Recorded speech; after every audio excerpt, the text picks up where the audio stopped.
the Industrial Revolution at the end of the 18th century, certain gases, known as greenhouse gases, have an increased concentration in Earth's atmosphere.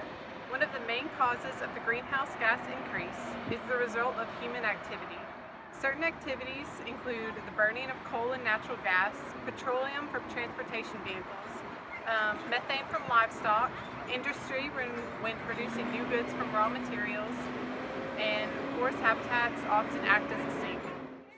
Some of the gases include carbon dioxide, methane, chlorofluorocarbons, and nitrous oxide. These gases alter the balance of UV radiation coming and going from the sun. Greenhouse gases can stop certain UV rays from leaving the atmosphere, which causes the gradual warming of Earth's temperatures. In the southeastern USA, since the mid-20th century, the average temperatures have increased by 1.8 degrees Fahrenheit.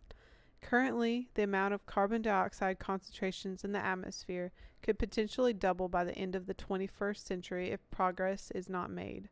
According to a review and assessment conducted by the Center for Integrative Environmental Research, the temperature in Tennessee could rise between 3.6 and 10.8 degrees potentially by the year 2100. One of the main problems with the alarming increase in temperatures means that around the globe there have been changes in water evaporation rates. As more water is evaporated, there is positive feedback within the water cycle and increased precipitation occurs. Increased rainfall due to climate change can cause soil erosion. Soil erosion is when water, wind, and other processes can cause the top layer of soil to be taken away. Because of erosion, the soil is not able to store nutrients and hold water like it is supposed to.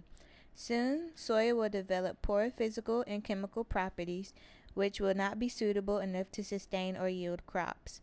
No-till farming and gardening is an upcoming technique that can be used to combat soil erosion. No-tilling is when the soil is not tilled or disturbed before plants or crops are planted.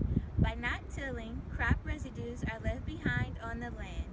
This helps because soil moisture, evaporation, and runoff are reduced, and the soil is able to absorb more water.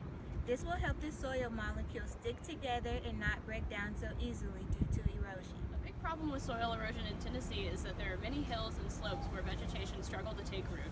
To tackle this issue, a mostly native plant species planting program could be put into action in which volunteers help to plant such species on hillside slopes and other areas with erosion problems. Chattanooga is already aware of these problems and has taken action to prevent further problems by having volunteers plant trees at Lula Lake on Lookout Mountain and by closing off certain roads for soil erosion in Prentice Cooper State Forest on Signal Mountain. Also, more erosion-preventing plants could be offered at Chattanooga's native plant sales, 2 of which are held at Crabtree Farms and the Chattanooga Audubon Society's property. By installing these plants, citizens would be ensuring the security of the soil. This would also help reduce greenhouse gases fighting climate change.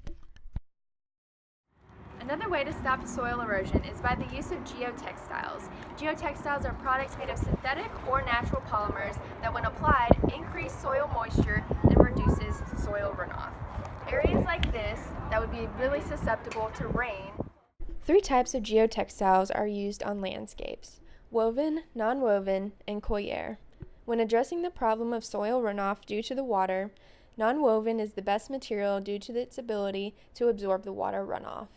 According to the Journal of Materials Letters, non-woven geotextiles have a unique 3-dimensional fiber structure, which results in a high porosity, variation in pore size, and water permeability. Most non-woven geotextiles are created from Kevlar, which is a recyclable material and therefore eco-friendly.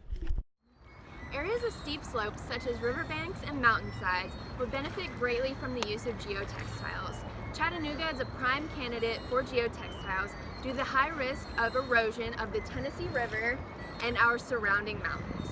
By applying these textiles to these areas, it can reduce erosion by 50%. Anthropogenic climate change and its role in increased precipitation in Tennessee and the southeast United States is becoming a severe problem. Increased erosion is detrimental to our crop production and to clean drinking water. Not many people realize just how important the care of our soil actually is. Healthy soil protects our plants and crops from harmful pests or diseases and collects the nutrients necessary for healthy growth. In order to combat the erosion, we could practice no-tilling, plant certain native plant species to hold the soil together more successfully, and implant geotextiles as well. The problem of climate change cannot be stopped by just one state or even country, but there are ways to combat erosion in Tennessee that is caused by increased precipitation because of increased temperatures.